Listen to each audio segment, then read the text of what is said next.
Sebelum saya lanjutkan untuk materi pembuatan bab 1, tadi kita sudah belajar untuk membuat 5 subbab dari bab 1.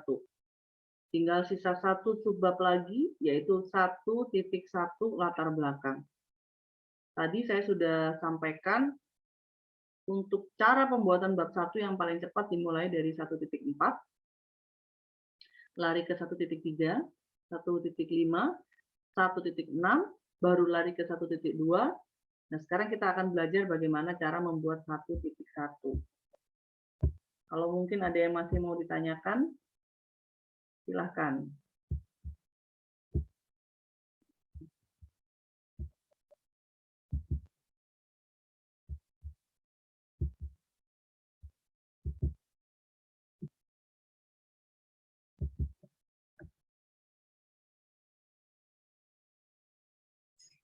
Shalom, Bu. Iya, salam. Bu, saya masih belum paham di 1.6 yang praktis dan teoritis. Boleh mohon dijelasin sedikit lagi?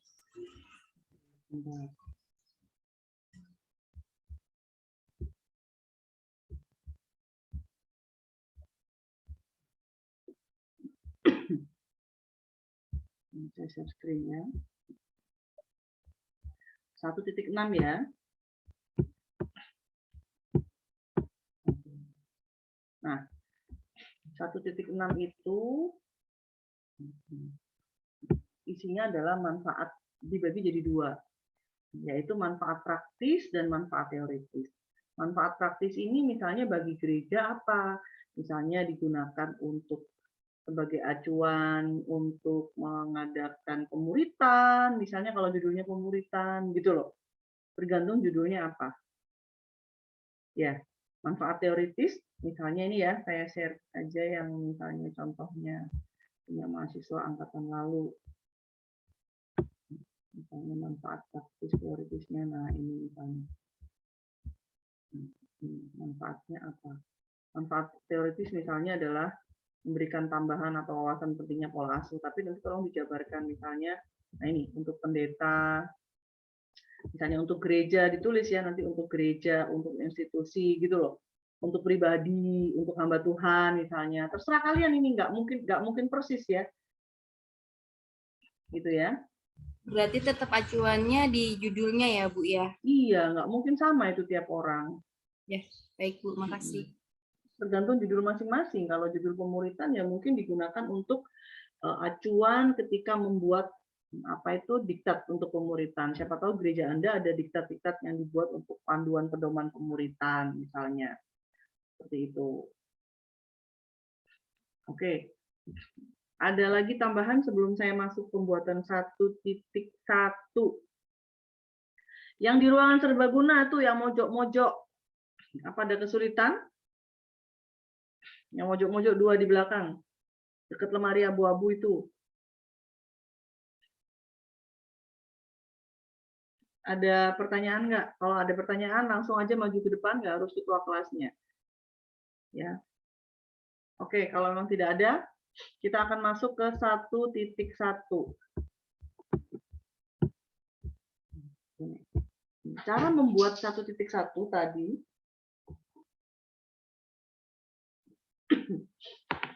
1.1 ini caranya adalah saya biasanya copy dari 1.2. 1.2 tadi kan saya sudah sampaikan, nanti ditambah-tambahin kalimat ya. Misalnya tambah-tambahin kalimat apalah. Yang penting intinya adalah kalimat ini. Kalimat ini kan kita tadi copy dari rumusan masalah ya. Yang penting adalah intinya kalimat ini. Nanti masalah kalian mau tambah-tambah seperti punyanya mahasiswa yang ini, nah, boleh. Bentar. Punyanya mahasiswa ini. Nah, aduh.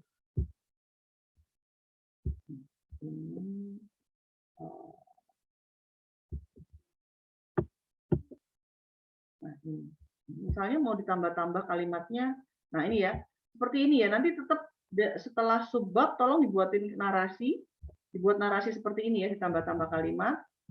Kemudian, nah, ini lihat nih. Intinya kalimat yang Anda copy dari rumusan masalah kan tadi ini. Ini kan yang Anda copy tadi dari rumusan masalah, kalimatnya ini sebetulnya. Ini yang saya blok kuning ini. Tapi nanti tambahkan kalimat-kalimat sedikit gitu loh. Anda tambahkan kalimat, terserah Anda tambahkan kalimat apa, yang penting tambahkan untuk menjelaskan ini, untuk masuk ke dalam permasalahan ini. Misalnya kalau kepemimpinan Anda tambahkan kalimat, pemimpin merupakan faktor penentu keberhasilan suatu organisasi. Ya, misalnya tambahkan kalimat-kalimat seperti itulah. Ini di identifikasi masalah. Setelah itu, dari identifikasi masalah, ya kan sudah ditambah-tambah begini. Dari identifikasi masalah,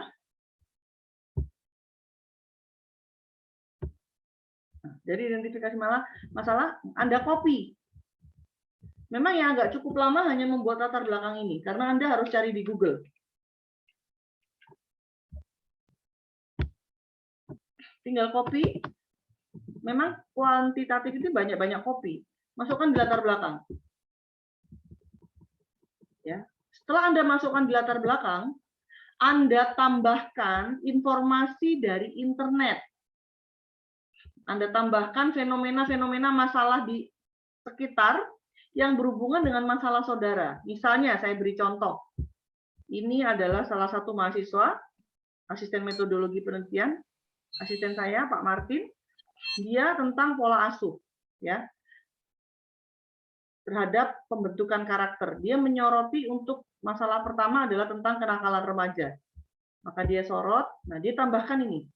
Kalimatnya tadi yang dari identifikasi masalah dia naikkan ke atas, dia tambahin kalimat. Ini kalimat ini dari mana? Anda ulas sendiri, plus ditambah dari mana? Dari Google. Tolong juga tambahkan bukti bahwa terjadi kenakalan remaja. Nah ini, Anda cari gambar-gambar dari Google. Jadi ada tiga rumusan masalah kan, Anda cari 3 gambar lah. Anda cari 3 masalah di Google yang berhubungan dengan masalah saudara. Memang agak lamanya di sini, tapi saya rasa ini sebetulnya kalau Anda fokus aja begini, dalam semalam ini jadi. Makanya saya berani guarantee bab 1 itu jadi dalam semalam. Cari dari pagi sampai malam. Atau kalau kerja dari malam sampai pagi lah gitu. 8 jam jadilah ini. Ya. Jadi Anda buat dari identifikasi masalah ini, Anda copy, masukkan ke latar belakang. Kemudian tambahkan kalimat-kalimat ini. Kalimat ini dari mana?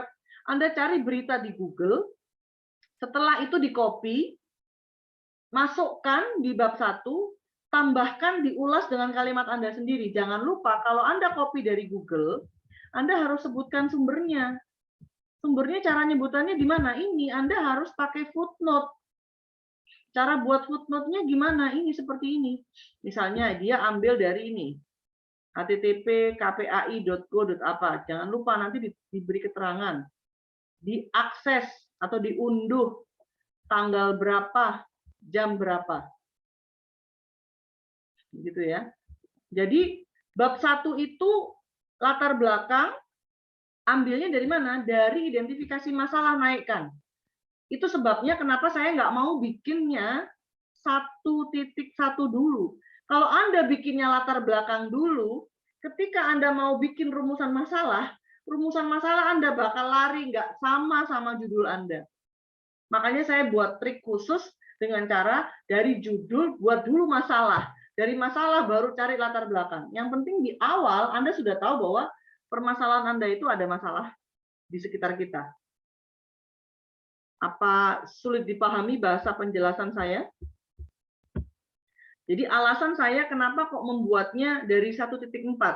Karena ketika mahasiswa membuatnya dari latar belakang, masukkan semua yang ada di pikiran kita. Masalah kepemimpinan begini, gereja begini, ini begini, begini, begini. Begitu masuk di rumusan masalah, zong. Nggak ada hubungan masalah Anda sama judulnya. Gitu ya. Makanya saya minta bikinnya di 1.4 dulu rumusan masalah. Dari judul, masukkan rumusan masalah. Baru ditarik ke atas jadi latar belakang. Cara bikinnya latar belakang itu tambahkan aja dari Google. Selesai hidup. Sesimpel itu. Bisa dimengerti? Pak Berlin bisa dimengerti nggak? Sesimpel itu bikinnya, bab 1.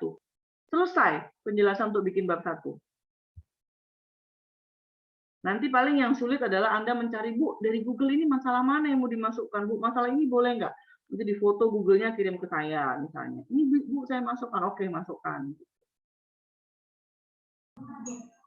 Halo, Bu. Ya, Saya Ali dari Serbaguna, Bu. oke.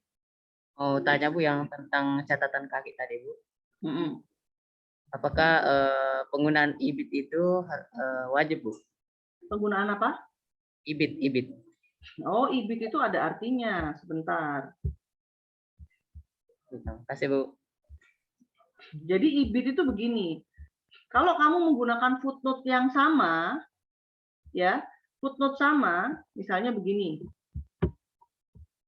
Nah, misalnya gini, alinea yang ini, kalimat di alinea ini, Anda menggunakan sumber dari buku A atau Google A, artikel A gitu ya. Kemudian di alinea berikutnya, Anda gunakan lagi sumber yang sama. Sumber yang sama itu, supaya nggak ngulang 2 kali panjang-panjang, tulisnya IBIT gitu loh. IBIDEM, sama seperti di atas. Gitu maksudnya. IBIT itu artinya ibidem, ya gitu ya, sama seperti di atas, supaya Anda nggak nulis sumbernya 2 kali gitu loh. Misalnya pakai bukunya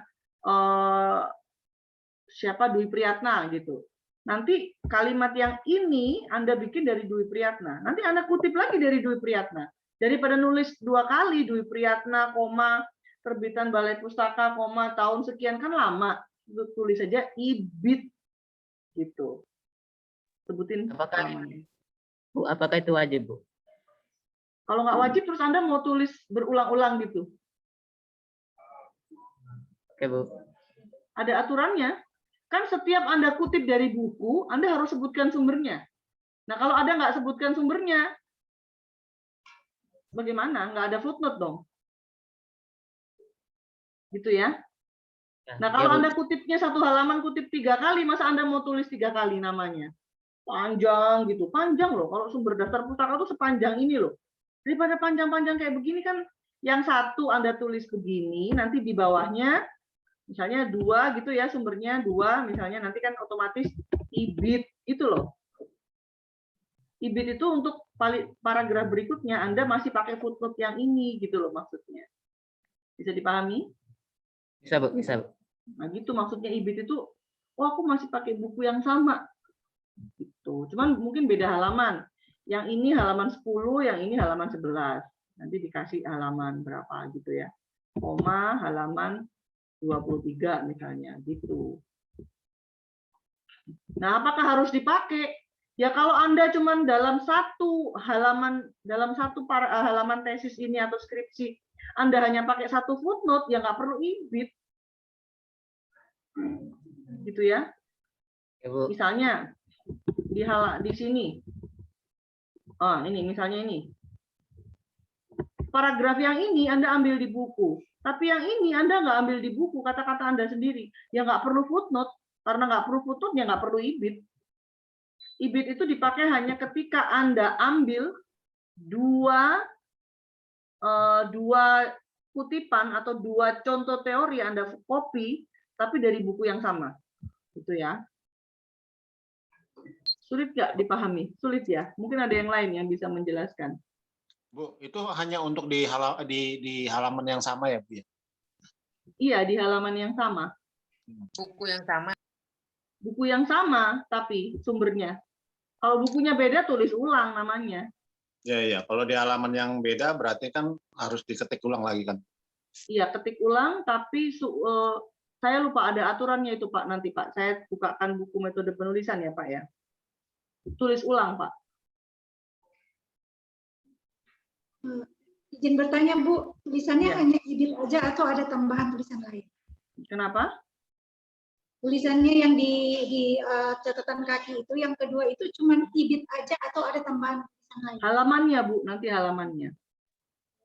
Ada aturannya di buku penulisan. Nanti silahkan dilihat di buku metode penulisan.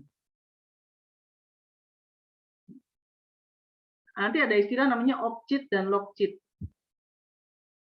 Nanti kita akan masuk sampai ke sana. Oke?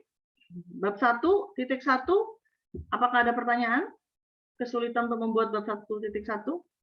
Stefanio Sandi, buat 1.1 udah ada gambaran nggak? Bu, bisa diulang lagi, Bu, bab 1, Bu. Kenapa? Bisa diulang lagi bab 1, Bu. Yang mana Pak yang diulang? Bab 1, Bu. Semua Pak. Kalau semua nanti simak dari YouTube saya aja Pak ya. Kalau semua nanti takutnya materi kita nggak selesai. Ya, sudah. Gitu ya Pak. Gitu Pak ya. Mohon maaf Pak ya. Karena ini kan kita waktunya tinggal 1,5 jam. Kalau saya ngulang dari pertama butuh waktu 1,5 jam itu Pak nanti. Gitu. Takutnya nggak selesai materinya. Intinya adalah tadi saya ajarkan buatnya mulai 1.4 dulu Pak. Gitu ya Pak. Ya. Nanti Ya, bisa tadi yang bab 1.1 itu kan latar belakang. Itu copy paste dari bab 1.4. Boleh, bab 1.4 boleh, tapi saran saya untuk 1.2 IE 1.1 kopilah dari 1.2. Karena rumusan masalahnya sudah ditambah 2. Bisa ditampilkan ininya, saya mau foto aja. Bentar, saya cari yang rangkuman saya aja yang lebih ringan.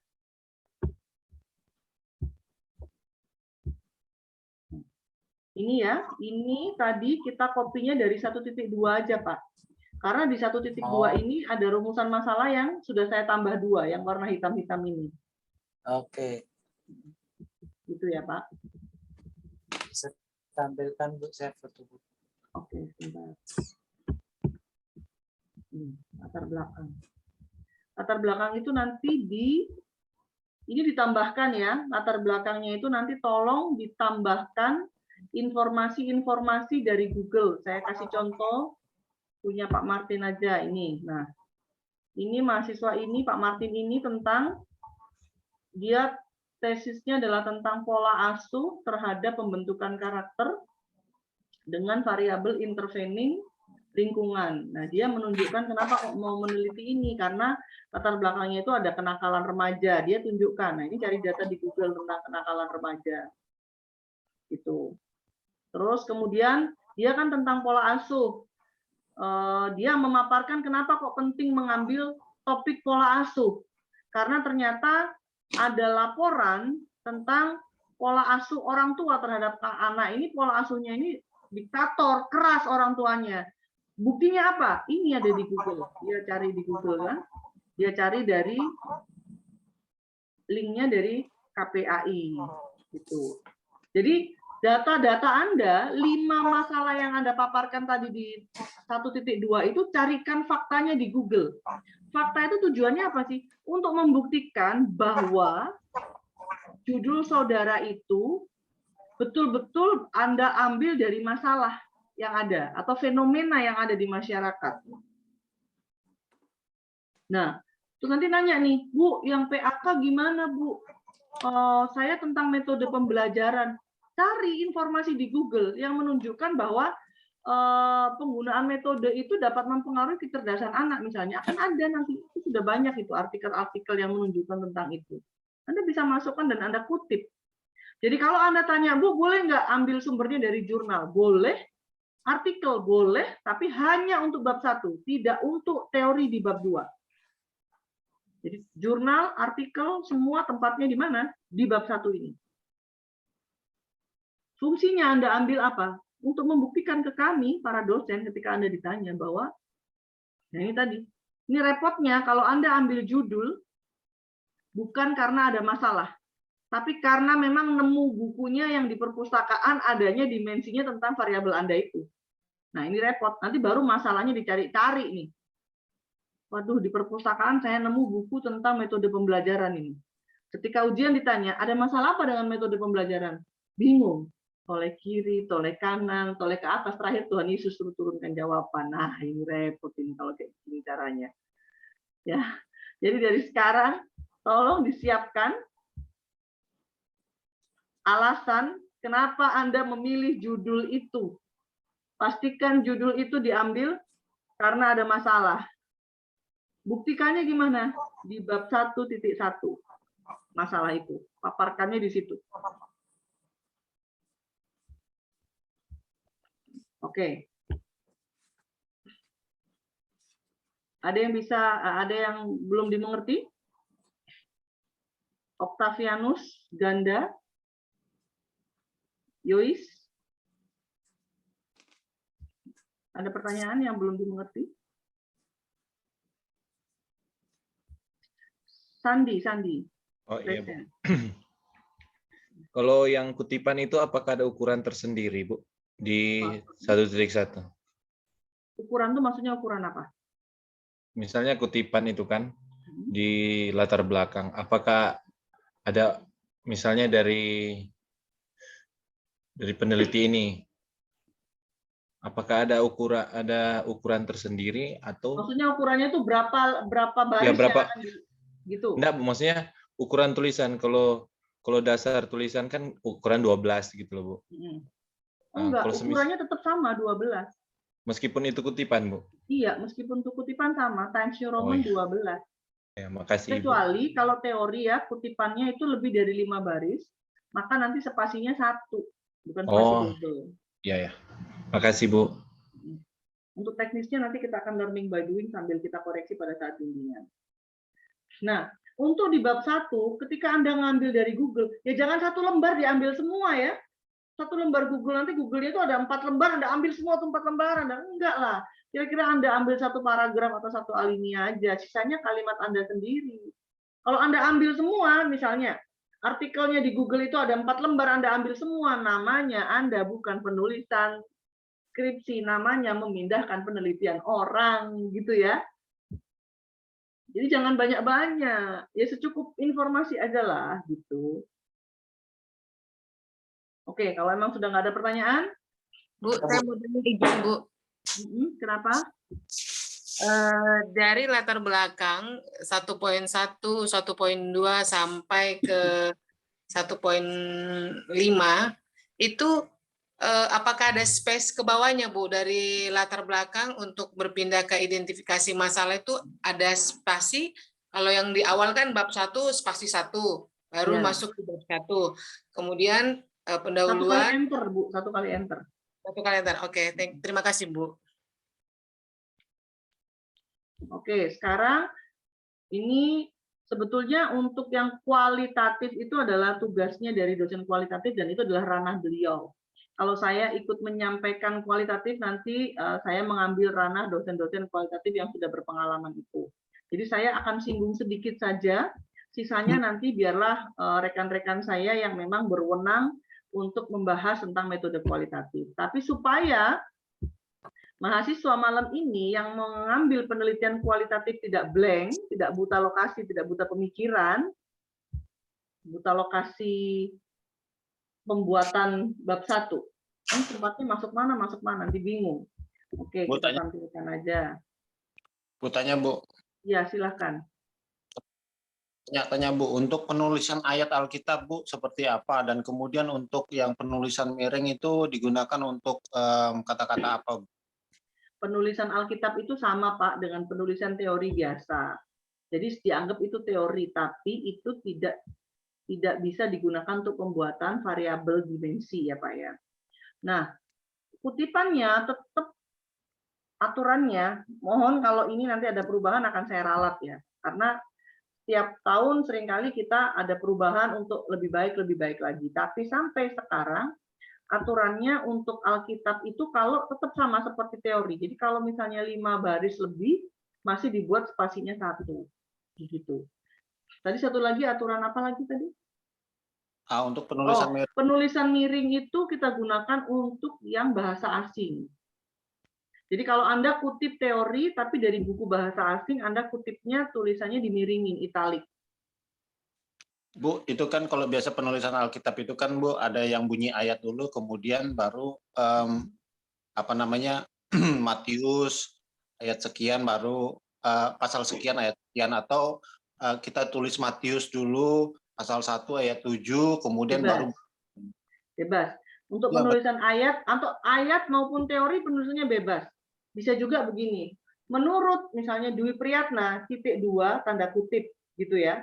Itu juga bisa.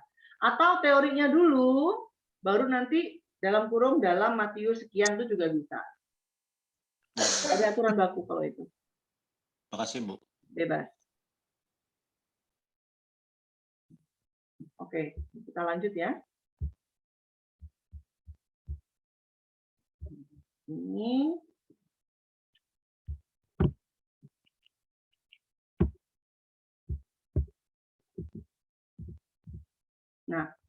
Masih ingat kemarin saya pernah tunjukkan penelitian kualitatif, judulnya salah satunya ini.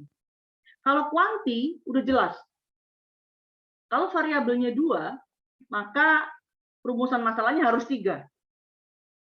Seberapa besar X, seberapa besar Y, seberapa besar pengaruh X ke Y. Tetapi kalau penelitian kualitatif, rumusan masalahnya tidak baku. Misalnya judulnya ini, Mentari di Ufuk Timur, Studi Analisis Penginjilan Suku Dalam Anak Papua. Pertanyaannya bisa kemana-mana. Bisa bagaimana pemahaman keselamatan menurut suku dalam anak Papua, suku anak dalam di Papua bisa? Kan ini pokoknya yang berhubungan dengan penginjilan suku anak dalam.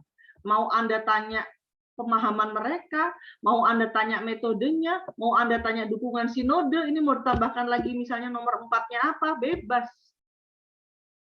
Begitu. Mau Anda pertanyaannya cuma 1 pun bebas untuk orang kuali. Yang penting itu nanti pertanyaan itu bisa menjawab dari judul ini. Gimana tentang penginjilan suku anak dalam Papua? Apa yang ingin Anda gali di sini? Begitu. Untuk yang kuali bisa dipahami. Jadi tidak ada aturan baku ya untuk kuali. Judulnya begini, maka rumusan masalahnya harus 5, harus 3, nggak ada begitu. Yang penting rumusan masalah itu bisa menjawab. Nah, rumusan masalah pun juga nggak usah terlalu banyak, nggak apa-apa. Nanti kan pertanyaannya itu keluar di interview. Jadi mungkin Anda rumusan masalahnya 3, tapi nanti Anda akan buat pedoman untuk wawancara, pertanyaannya misalnya apa aja itu ada 10 misalnya. Nggak apa-apa. Jadi dari 3 pertanyaan ini, di rumusan masalah Anda kembangkan menjadi 10 pertanyaan pada saat interview atau wawancara. Buatnya di mana? Di pedoman wawancara misalnya. Boleh, begitu. Siapa yang kemarin tanya ya? Kualitatif. Oh tadi tanya. Pak Benyamin, apakah Pak Benyamin di belakang ini? Pak Benyamin?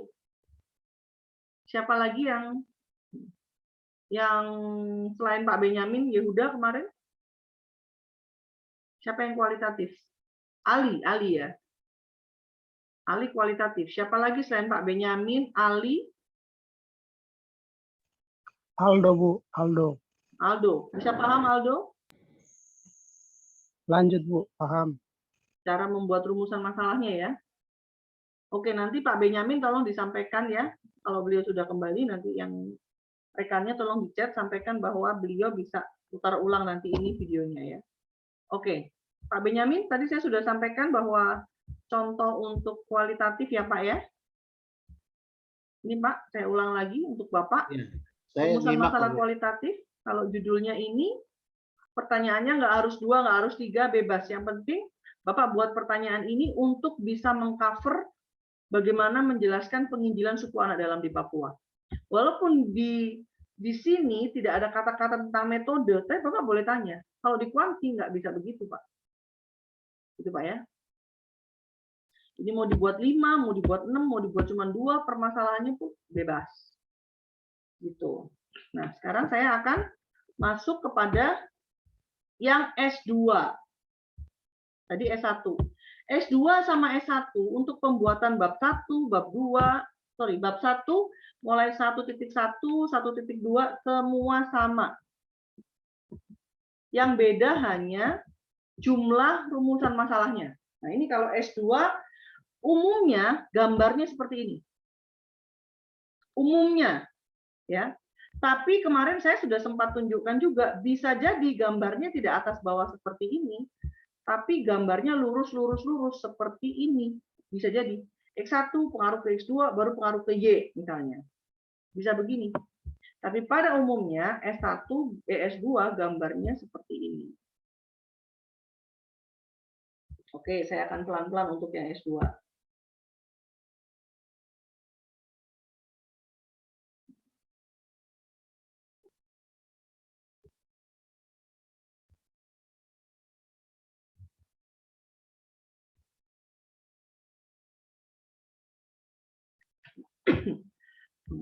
Contohnya judulnya sama seperti yang S1 tadi. Hanya variabel komitmen saya masukkan menjadi variabel X2. Jadi X1-nya adalah kepemimpinan hamba, X2-nya adalah komitmen, dan Y-nya adalah pertumbuhan jemaat. Maka rumusan yang muncul nanti, saya ulang, rumusan yang muncul untuk S2, 1, ini nomor 1 ya, nanti saya nggak akan bahas 8. 1, seberapa besar tingkat X1? Anda boleh tulis di note seberapa besar tingkat X1, nanti ganti sendiri X1-nya apa. Di mana, gitu ya.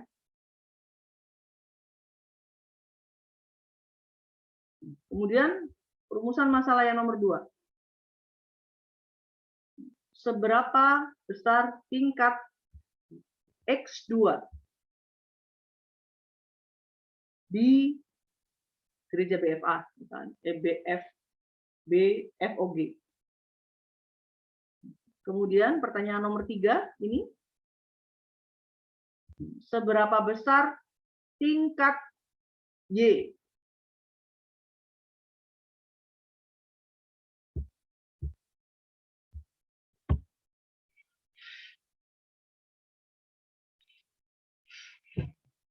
pertanyaan nomor 4, apakah terlalu cepat? Kalau nanti saya terlalu cepat boleh dipotong.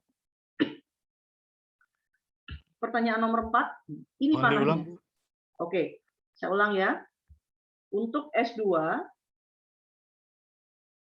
rumusan masalah yang mungkin muncul, yang pertama adalah, yang bisa diambil ya. 1, ini ya, adalah seberapa besar tingkat X1.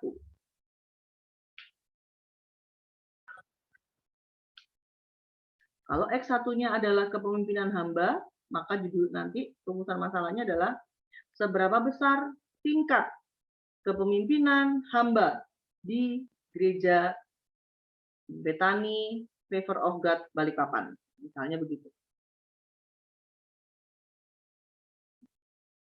Oke. Rumusan masalah yang nomor 2. Ini ada nomornya ya. Nomor 2 ini. Adalah menanyakan ini. Seberapa besar tingkat X2?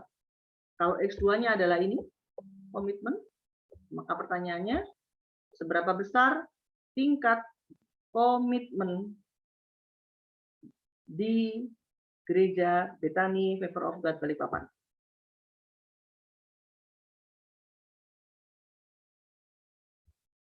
Pertanyaan nomor 3. Pertanyaan nomor 3 adalah seberapa besar tingkat Y? Kalau Y-nya pertumbuhan jemaat seperti ini, maka rumusan masalahnya berbunyi seberapa besar tingkat pertumbuhan jemaat di gereja Bethany Favor of God Balikpapan.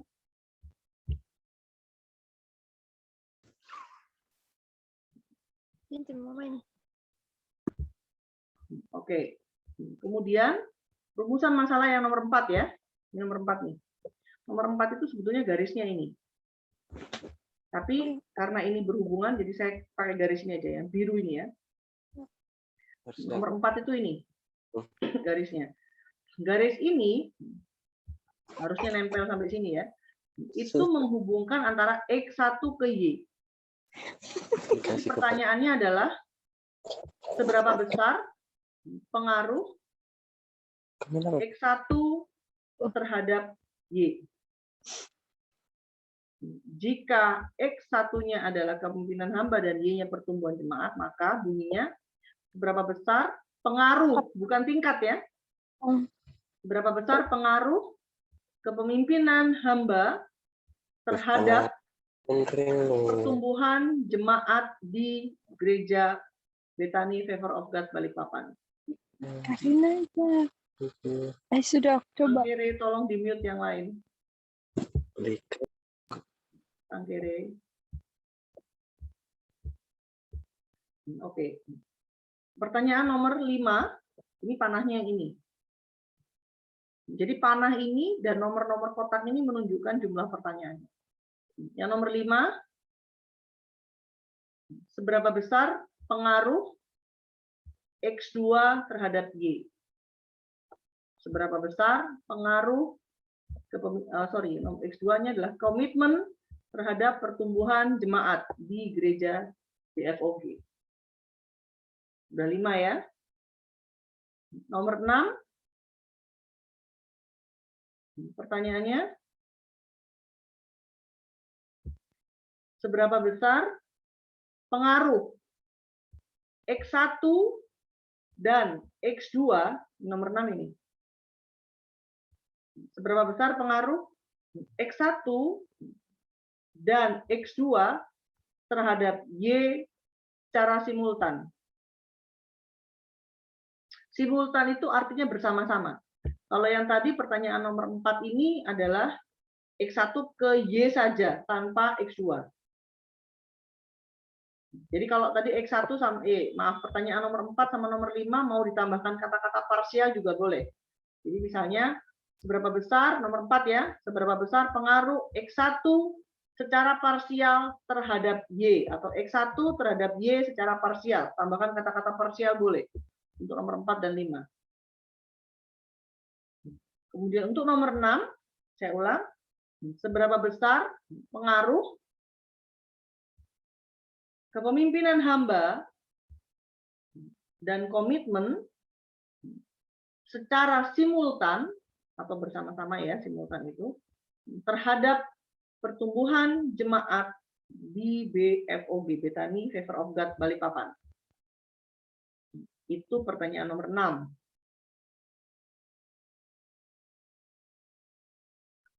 Pertanyaan nomor 7 itu ini saya 7, ini nggak usah ya. Yang ini nggak usah, ini yang saya anggap 7. Kalau mau dipakai dari variabel X1 dan X2, manakah variabel yang dominan mempengaruhi Y? Jadi dari variabel manakah yang dominan dari kepemimpinan hamba dan komitmen yang berpengaruh terhadap Y? Nah, Bu, apakah 7 rumusan masalah itu harus diambil semua? Enggak. Anda boleh ambil 3. 3 itu misalnya Anda ambil yang ini aja, nomor 4, nomor 5, sama nomor 6 ini yang bersama-sama. Pengaruh parsial X1, parsial X2, atau yang simultan bersama-sama ke Y. Anda boleh ambil 3 saja. Atau Anda mau ambil 6 saja. Misalnya X1 saja, X2 saja, Y, pengaruh X1 ke Y, X2 ke Y, dan simultan ke Y. 6 juga boleh.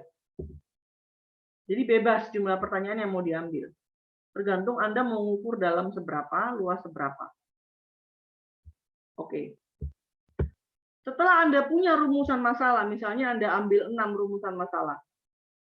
Cara membuat bab 1.3, 1.5 sama, tinggal copy paste aja.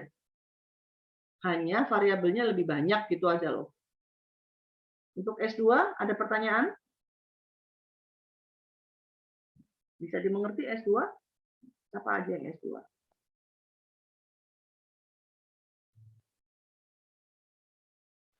Endang, ada pertanyaan? Cukup. Endang?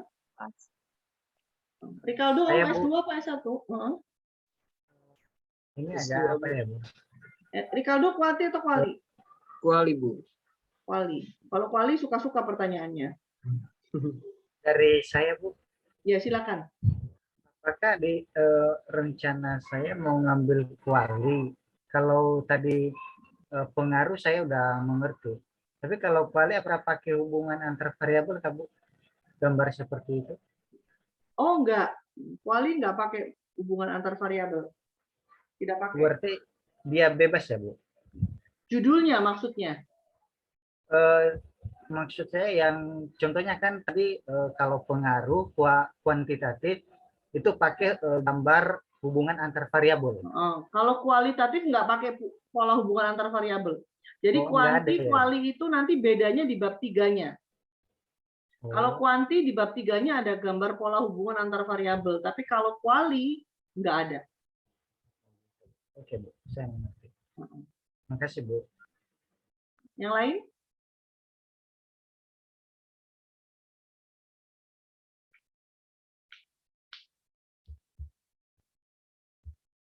Oke. Shalom Bu, saya Ya, Ibu shalom. Sabrina mau nanya. Kalau misalnya footnote itu Bu, apakah misalnya kita ambil dari Google, apakah kita harus cantumkan juga Bu? Kita dapatkan informasi dari Google. Iya, tadi ini kan dari Google, Bu. Seperti yang saya contohkan ini kan Google, Bu. Oh iya ya, iya Bu. Seperti yang saya contohkan yang tadi punyanya Pak Martin itu, mahasiswa tadi, sebentar. Ini dari Google, Bu. Nah, ini dari Google. Google kan linknya banyak, Bu. Ada link dari KPAI mungkin, kan macam-macam artikel dari Google. Ini seperti ini. Nah, itu maksud saya, Bu. Jadi kita harus memberitahu secara detail, misalnya seperti ini ya, Bu ya, yang di bawah itu harus kita kasih tahu ya, Bu, www apa gitu. Iya, di copy aja linknya. Jangan lupa sebutin tanggalnya pada saat Ibu tadi mengakses di Google-nya tanggal berapa ya, Bu? Iya, Bu. Terus jam berapa? Jangan lupa. Ada jamnya juga ya, Bu. Bentar tadi kepotong sama saya. Gitu ya. Begini. Harus ada jamnya ya, Bu, diunduh. Nah, ini tanggal berapa? Harusnya ada jamnya ini. Ya, Bu. Jadi saya Makasih, rasa Bu. ada, cuman mungkin kehapus tangan saya ini. Diunduh tanggal sekian, pukul sekian gitu. Nanti tambahkan pukul berapa gitu, Bu ya. Ya, Bu. Oke. Silakan kalau masih mau ada pertanyaan. Bu, salam Bu. Ya, salam, silakan. Tadi footnote itu Bu yang diunduh jam sekian tanggal sekian itu maksudnya kita yang mengunduh atau dia yang mengunduh jurnal tersebut? Enggak, Bapak buka jurnal itu tanggal berapa gitu. Bapak buka jurnal, maksudnya Bapak tanggal uploadnya gitu. Enggak, bukan tanggal uploadnya, tanggal Bapak membuka jurnalnya. Siap, siap. Terima kasih, Bu. Ya. Ayo silakan kalau ada yang lain yang mau bertanya. Izin bertanya, Bu.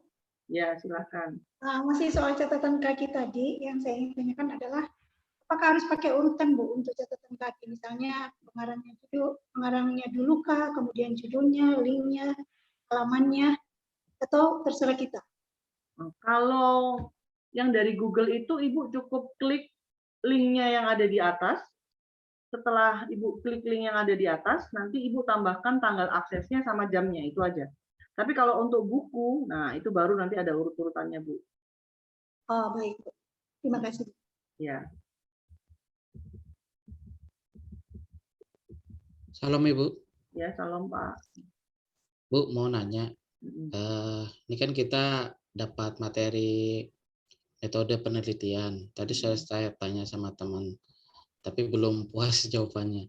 Kira-kira Bu, untuk mulai untuk pengajuan judul ini pengalaman Ibu, kira-kira untuk memulai untuk skripsi seperti ini semester berapa ya Bu? Soalnya supaya kita ada persiapan gitu Bu. Maaf Pak, saya tidak berani menjawab usually itu semester 7 Pak, tapi lebih tepatnya nanti ditanyakan ke Pak Gultom.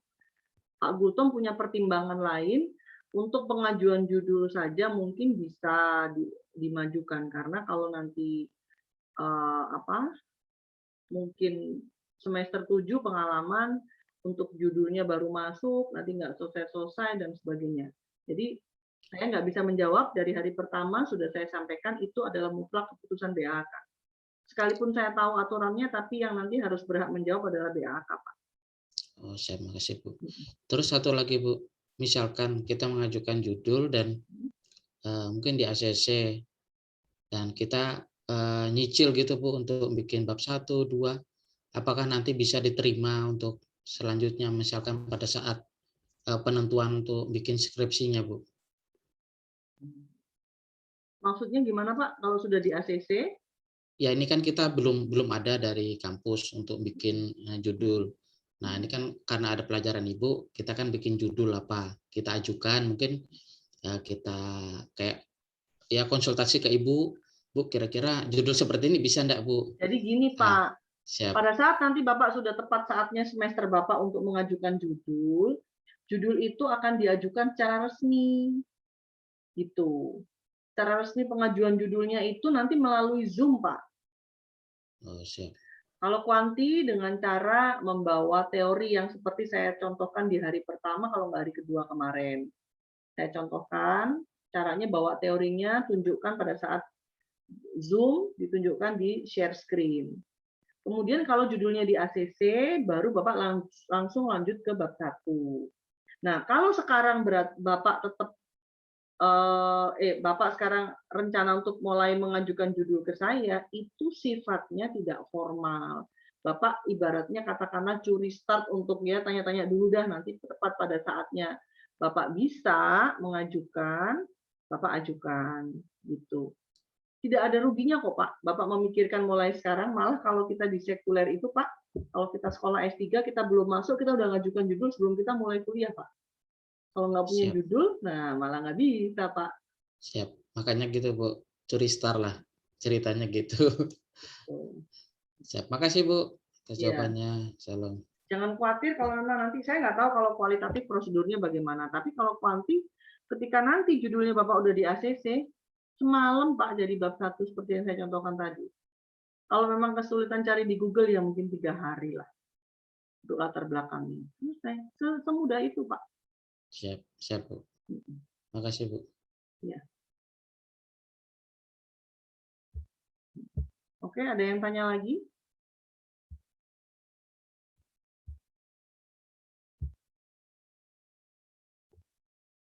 Kalau nggak ada, kita akan lanjut ya. Kita akan lanjut pembuatan bab 2. Nggak susah. Bab 2 itu nggak susah. Yang agak sedikit memakan waktu lebih lama hanya 2.1.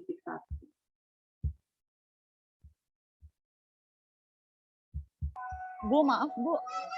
Ya. Tadi kan kalau yang rumusan masalah tadi kan misalnya 6. Yang identifikasi masalahnya misalnya 6. Itu kalau yang tadi sebentar, batasannya itu jadinya berapa, Bu? Sorry, rumusan masalahnya mungkin maksudnya 6. Rumusan masalah 6, terus batasan masalahnya kalau yang S1 kan, kalau batasannya tetap gini, kan rumusan masalah, dicatat ya, rumusan masalah jumlahnya harus sama dengan batasan masalah. Ya. Harus sama dengan tujuan penelitian. Harus sama dengan hipotesis. Itu. Dan rumusan masalah itu nanti harus sama dengan analisis jumlahnya. Analisis untuk ujinya. Saya ulang ya.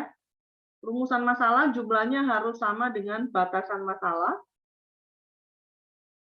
Harus sama dengan tujuan penelitian. Harus sama dengan hipotesis. Dan terakhir nanti di bab 4 harus sama dengan jumlah uji hipotesisnya Anda. Gitu. Jadi kalau tadi rumusan masalah yang Anda ambil 6 untuk S2, maka nanti batasan masalah 6. Nah, untuk identifikasi masalah berapa? Tadi yang saya sampaikan, kan 6, ya tambah berapa lah, mau tambah 2, mau tambah 3, supaya Anda bisa pilih yang identifikasinya. Terserah mau ditambah berapa, yang penting nanti di batasan Anda bisa pilih. Yang dipilih adalah nomor ini, gitu. Gitu ya. Oke. Sekarang kita akan lihat kalau membuat bab 2 bagaimana. Ini beda ya. Kalau untuk S1, kalau untuk kualitatif, perbedaannya adalah di bab 1. Pak Benyamin Yehuda dan Ali, Aldo, untuk untuk bab 1-nya, untuk kualitatif itu hanya ada 4. tidak ada 6. Jadi yang dihapus 2. Jadi tidak ada identifikasi masalah, tidak ada batasan masalah. Untuk kualitatif hanya latar belakang, rumusan masalah, tujuan penelitian, dan manfaat penelitian. Itu untuk kualitatif. Hanya ada 4. Ya. Bagaimana untuk yang bab 2? Bab 2, saya cara membuatnya dari sini.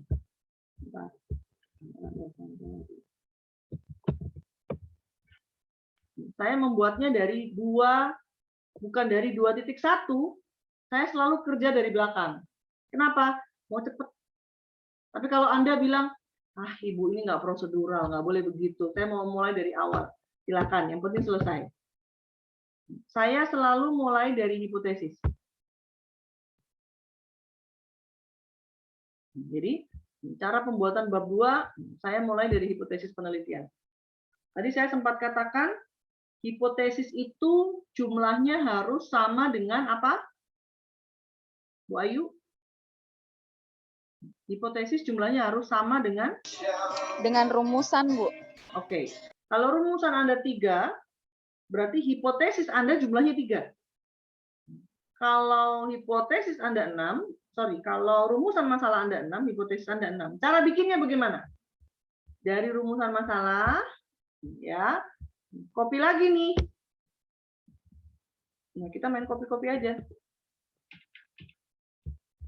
Kita copy lah rumusan masalah ini. Kita masukkan di hipotesis. Masukkan di hipotesis penelitian ya. Setelah dimasukkan di sini,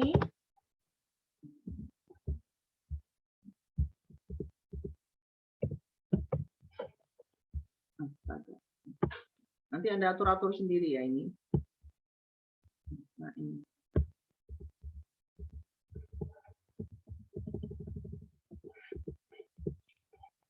Setelah Anda copy, tinggal hapus.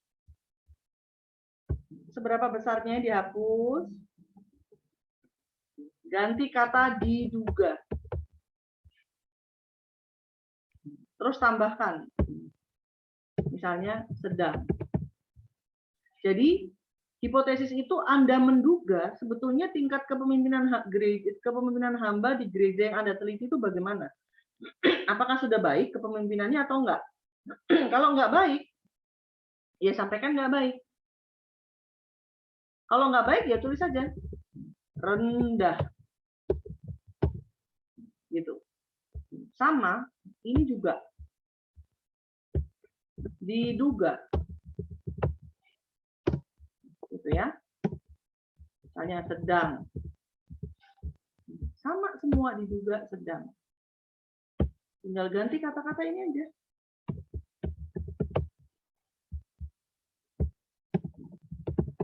Ayo, selesai. Bab 2.4 selesai. Susahnya di mana? Tinggal copy-copy aja kok. Nggak susah kan? Gimana, ayo? Yang bilang susah siapa? Bab 2 aja udah kita mulai kerjain malam ini. Kalau Anda punya judul malam ini harusnya kelar nih bab 1 sama 2.4. Segampang itu loh. Pak Antonius, rencananya ngambil kuali ya, Pak? Kuanti, Bu. Kuanti. Kalau dari awal rencana kuali, kuatkan dan teguhkan, Pak. Jangan goyah, Pak. Kuanti, Bu. Sesuai arahan Ibu. Saya tidak mengarahkan. Saya hanya menyampaikan bahwa kalau orang seperti saya, itu sukanya yang praktis-praktis, Pak. Nah, itu sudah, Bu. Kayak ngarah ke sana, Bu. Jadi kalau seandainya Bapak ada judul gitu, sudah malam ini Bapak ada landasan teori. Memang yang agak lama cari landasan teorinya. Begitu Anda sudah di ACC oleh dosen, karena landasan teorinya sudah ada, jalannya itu tadi, wah ngalir aja gitu. Cuman ya itu tadi, kadang-kadang menyerah di depan itu, wah udah pikirannya hitung-hitungan sulit, aduh saya lebih sulit mengartikan wajah orang itu, mengartikan kata-kata orang itu daripada saya lihat angka. Kalau angka itu sudah baku, Kalau 9 tuh bagus, 5 itu jelek, udah baku itu pasti. Nah, kalau manusia ini ngukurnya saya bingung. Nanti ditanya apakah wawancara ya, kalau kualitatif. Apakah Bapak suka nasi goreng? Iya, suka, tapi udah bilang suka, ada tapi lagi. Aduh, itu kan repot. Kalau kuanti 9 baik, nggak pakai tapi. 9 baik ya baik aja. Kalau manusia yang diwawancara, aduh Tuhanku tolong. Nanti bilang 10 tapi pakai tapi lagi kalau manusia. Nah, itu yang saya nggak bisa tapi itu. Saya maunya yang pasti-pasti aja. Gitu.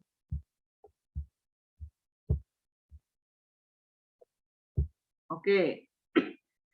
Dari bab 1 kita sudah pindah ke bab 2, 2.4. Ada pertanyaan dulu nggak? Pokoknya setiap step-step saya tanya dulu. Tolong dipikirkan. Kalau memang sudah paham, kita mau lanjut. Nah, saya sukanya memang jalannya mulai dari belakang. Saya sukanya jalannya dari ekor. Bab 2.4 dulu. Nah, kita masuk ke kerangka berpikir. Kerangka berpikir ini, ya, Anda itu buat gambar. Nggak usah susah-susah.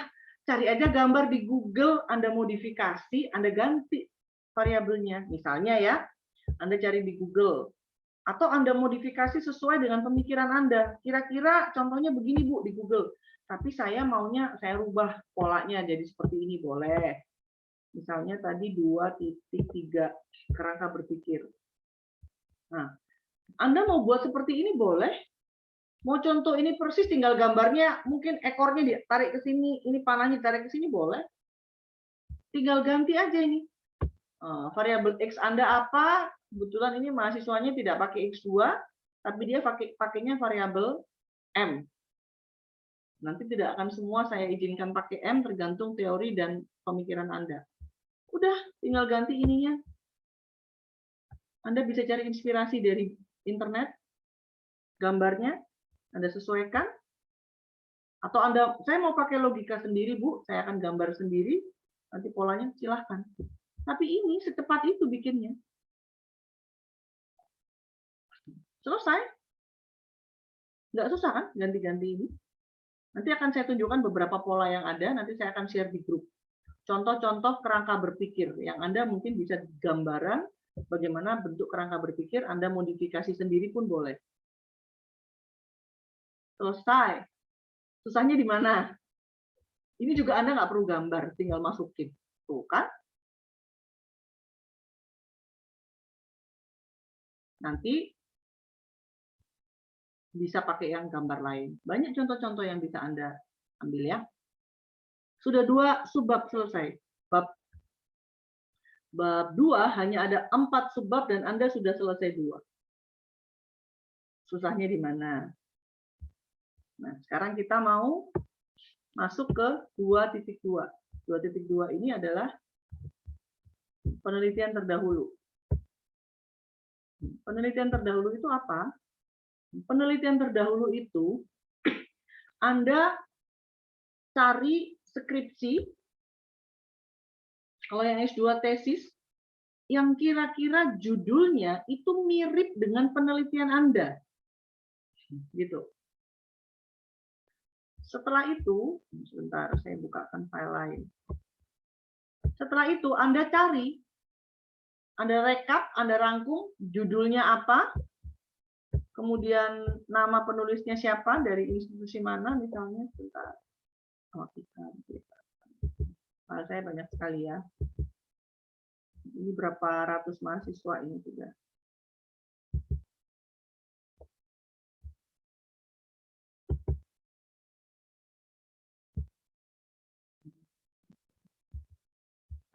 Nah, penelitian terdahulu bisa bentuknya seperti ini. Jadi misalnya Anda ambil skripsi dari Bimo Setio Utomo. Nama penelitinya siapa, judulnya apa, hasil penelitiannya Anda ya mungkin Anda rangkum sedikit lah beberapa kalimat, kemudian persamaannya apa dengan penelitian Anda.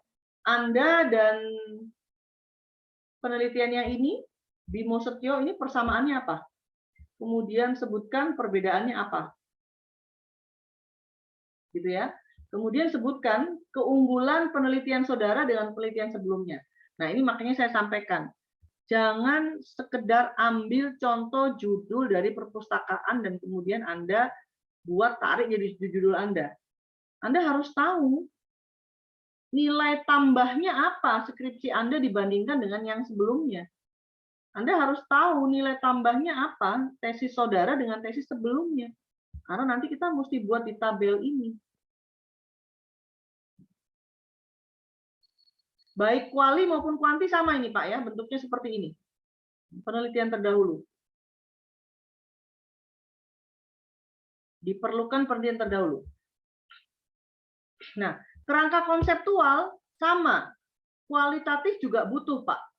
Perlu juga. Nanti saya akan share beberapa kerangka kuali nanti di grup ya. Pada saat kalau sudah bimbingan dengan saya aja. Maksudnya kalau sudah Anda ngajukan judul, begitu Anda judulnya ACC dan Anda akan kita masukkan dalam grup bimbingan. Nanti akan saya share di situ. Oke, ini ada yang resen, Pak Benyamin, silakan. Tanya Bu, yang sebelumnya tadi. Apa? Penelitian terdahulu tadi. Oke. Ya, bagaimana kalau yang peneliti terdahulu itu kita sendiri? Maksudnya S1-nya kita meneliti hal yang sama, tapi nanti di S2 kita juga mau meneliti, tapi mau lebih dalam. Disarankan untuk ambil yang grade-nya sama, Pak. Bapak S2 carilah penelitian sejenis, misalnya S2 gitu, Pak. Oh. Gitu, Pak ya. Nah, formatnya dari IKB nggak ada yang baku. Anda mau buat ini ya, sekian kolom boleh. Tapi ini kalau Anda buat kolom, tolong nanti kalau Anda ngetik kan biasanya begini, portrait. Tapi ketika nanti Anda buat seperti ini, khusus halaman yang penelitian terdahulu, Anda buat landscape begini. Atau Anda nggak mau bentuk seperti ini, Anda pakai bentuk yang seperti Pak Martin juga bisa. Nah, ini. Nah, tapi kalau begini kita nggak bisa lihat bedanya. Seperti ini misalnya, judulnya apa, jenisnya apa, penelitiannya apa, hasilnya apa. Kalau seperti ini saya nggak bisa lihat perbedaannya. Nggak bisa dalam membandingkan antara penelitian 1, 2, 3 gitu loh. Ini saya harus buka lagi ke yang berikutnya gitu. Kalau saya lebih suka yang ini karena lebih sistematis, tetapi nanti Anda harus buatnya dalam bentuk landscape. Ini. Jadi ditidurkan begini kertasnya supaya kelihatan semua. Nah, ini enak nanti saya bisa bandingin antara orang pertama, orang kedua, orang ketiga gitu ya. Itu.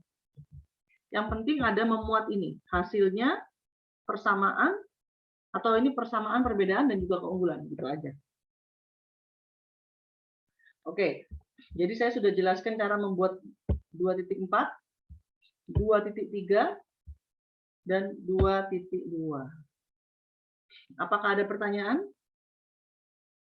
Kita akan nanti masuk pada cara untuk membuat landasan teori.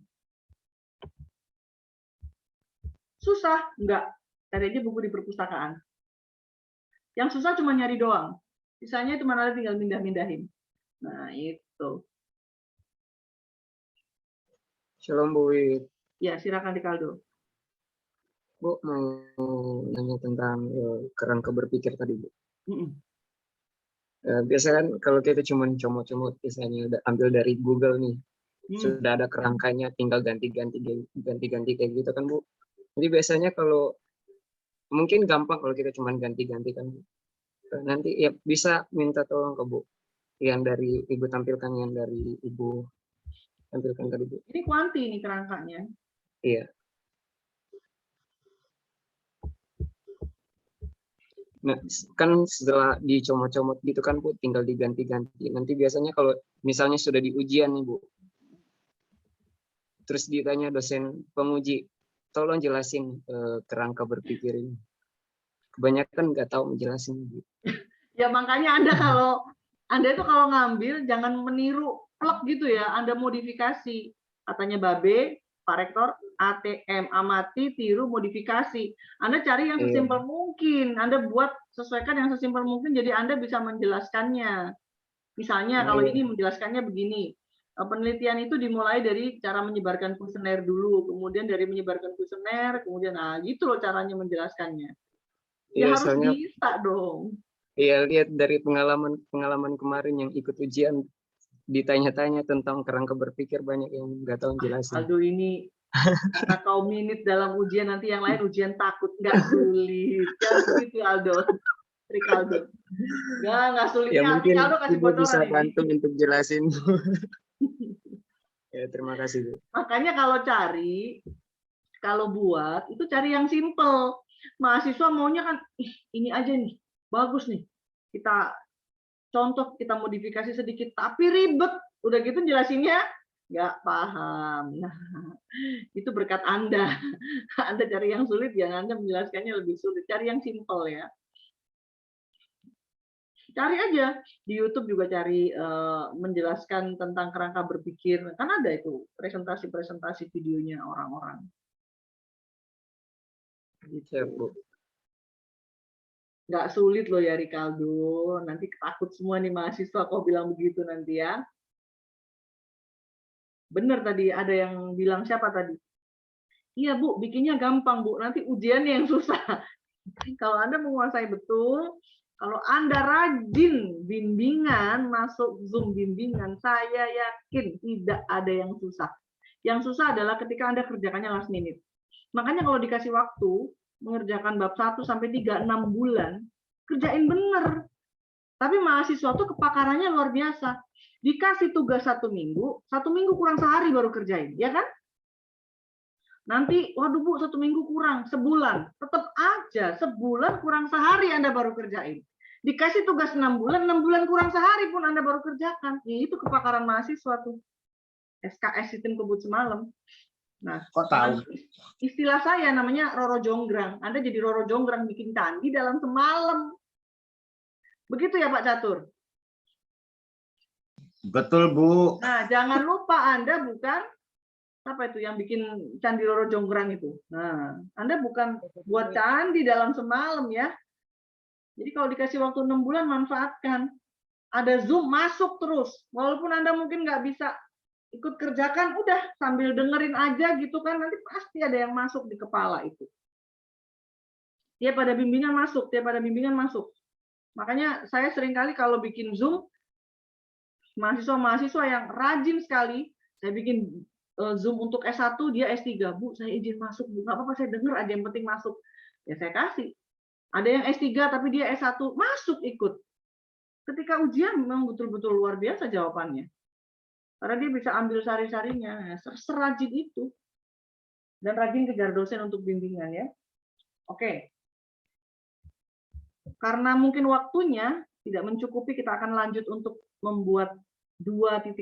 Jadi untuk malam ini, kita hampir menuntaskan membuat bab 1 dan bab 2. Tapi besok saya akan menjelaskan tentang populasi dan sampel. Jadi bagaimana caranya? Kalau di gereja itu ada 1.000 orang, apakah mau dibagi 1.000-1.000-nya kuesioner? Enggak. Gitu ya. Juga kalau ternyata kuesionernya itu topiknya kualitatif itu begini, siapa yang harus diambil partisipannya misalnya? Gitu. Nanti saya akan sedikit sebetulnya itu ranahnya untuk kualitatif, nggak apa-apa. Begitu ya. Oke, cukup malam ini. Kalau masih ada yang mengganjal, silakan sebelum kita closing. Ibu izin bertanya, Bu. Ya. Yang tadi Bu, yang di bab 2, di dokumen map saya kok berbeda Bu itu. Kenapa? Yang dijelaskan tadi. Di bab 2. Ini sudah saya acak-acak Bu, bentar. Di template ya. Kenapa dengan bab 2? Bab 2 itu kan landasan teori, penelitian terdahulu, kerangka berpikir, dan hipotesis. Mute-nya dibuka, Bu. Bu, mute-nya dibuka. Bu Neti. Oh iya, Bu. Mohon maaf. Ini Bu, yang di Oh, berarti yang di template saya yang berbeda, Bu. Soalnya di template saya yang saya download, yang bab 2-nya itu, kemudian di sub-nya itu 1.1, makanya tadi saya sempat bingung. Oh. Nanti diurutin ya, Bu. 2.1, Ya, 2.2. Mungkin tadi ada yang kepencet sama saya, terus kemudian saya nggak save-nya nggak ulang. Ya, yang penting 2.1 ada 4 ya, Bu ya. Iya, iya. Nah, begini. Ya, Bu, boleh bertanya, Bu? Ya, Ini silakan. pertanyaan yang mungkin di luar daripada konsep ya, Bu ya. Kalau untuk kuantitatif, menurut Ibu tingkat kesulitannya di mana? Kuantitatif. Kuanti ya, Bu ya? Iya, Bu. Kuantitatif nggak ada yang sulit, Bu. Lebih sulit kuali bagi saya, karena saya orangnya logik. Oh, ini. Mungkin kalau untuk yang, maaf ya, gaptek. Nah, itu harus punya orang yang bisa support ketika untuk menghitung SPSS-nya. Biasanya ya, dulu kalau waktu saya ngajarnya di Balikpapan secara offline, gitu, saya kumpulin tuh di ruangan kuliah. Kemudian saya pandu satu persatu tuh, saya masih ingat waktu itu begadang sama Minti sampai pagi. Endang saksinya itu ada Om Boy juga sampai pagi. Saya pandu, nah yang mampu selesaikan duluan, nanti dia akan tolong rekan-rekan yang tidak bisa menghitung SPSS. Dibantu ngitungkan saja. Setelah itu dia harus ketik sendiri ulasannya. Gitu. Nah, untuk SPSS itu cara perhitungannya nanti kita akan ada workshop, Bu, untuk itu. Silakan masuk ke workshop saya nanti untuk itu.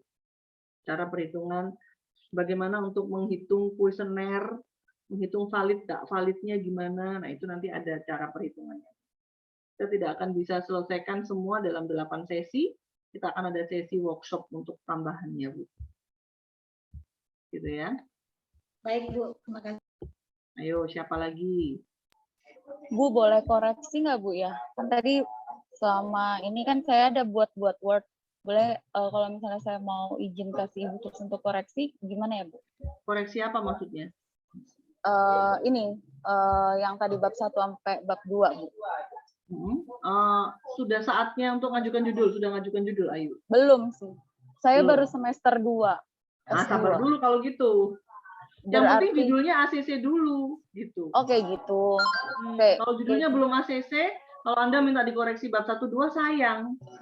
Enggak, Bu, maksudnya mana tuh ada kalau misalnya kayak huruf-huruf kayak gitu kan yang sekarang sering ini kan, Bu ya. Itu nanti ada lagi kan mata kuliahnya untuk itu kan, Bu ya. Huruf-huruf apa? Yang untuk biasa kayak spasi kanan kiri apa tadi kayaknya Bu ada jelasin. Oh, itu nanti pada saat bimbingan dosen sekalian koreksi pada saat bimbingan. Oh, berarti pas oke. Oh, nanti kalau dikoreksi sekarang, misalnya nanti kalau pada saat Anda itu sudah mulai mengerjakan pasti digeser-geser. Nanti daripada 2 kali kerja. Oke. Pada saat bimbingan sekalian itu nanti. Baik. Makasih, Bu. Masing-masing dosen pembimbing. Oke. Oke, cukup malam ini? Bu, satu lagi izin boleh, Bu? Silahkan. Tadi yang slide yang Ibu sampaikan itu, apakah untuk S1, untuk yang membuat skripsi itu harus mengikuti tahap demi tahap? Karena dari bab 2 tadi itu variabel X-nya kalau nggak salah ada 2 itu saya lihat. Yang mana, Bu? Yang bab 2 itu, bab 2 itu tahap-tahapannya apa? Saya sudah matiin laptop. Nah, ini dia teori X1 sama teori ya, tinggal X2. hapus saja ini nanti, Bu. Oh ya, oke. Berarti semuanya dari bab 1, bab 2, bab 3 untuk skripsi S1 itu harus dilengkapi ya, Bu ya? Iya, pokoknya persis seperti ini. Semuanya persis. S1, S2, S3 semua persis sama, yang beda hanya jumlahnya. Kalau tadi rumusan masalah S1 3, S2 mungkin bisa 3, bisa 6, bisa 8. Ya kan? Oke, terima kasih, Bu. Nanti teorinya pun juga gitu. Teorinya kalau subbabnya gitu kan. Nanti ini subbab 2 1.4 ini ada lagi. Subbabnya namanya profil institusi. Nanti ada 2 1 4.